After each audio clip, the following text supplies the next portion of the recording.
she's given me an outlook, she's given me a goal, given me a, might sound a bit cheesy, but give me a purpose, I suppose, because without Rhianna's help or volunteers' help, I wouldn't be where I am now.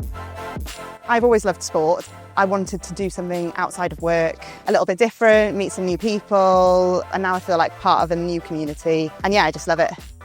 I'm a ramp operator. Essentially, I move the ramp, angle the ramp as per how Mark tells me to, without looking at the court.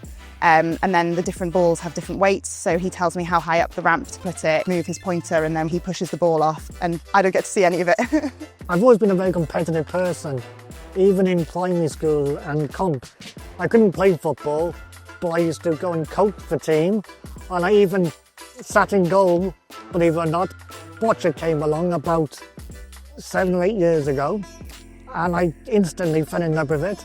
It was new, I was rubbish at it, but I took that upon myself as a challenge. And then Rhianna came along, looking to volunteer, and suddenly it was like a hand finding a glove.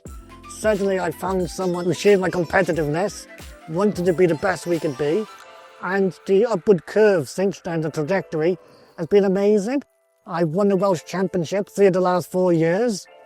I've played in the last 2 British Championships, and I've recently been called up to my first ever GB Boccia camp. And it started from somebody coming in, volunteering, and us joining forces. I've just gained so much from like watching the athletes develop, watching them, you know, have enjoyment. It gives so much to me as well. It's really rewarding.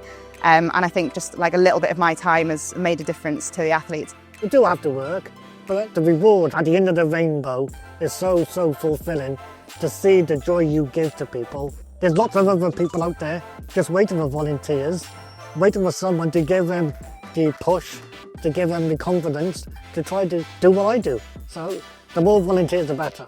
Thank you for the people who volunteer around Wales in clubs and sessions. If anyone wants to get involved, just come down to a session, have a look. We've got plenty of passionate people who enjoy the sport and could tell you about it.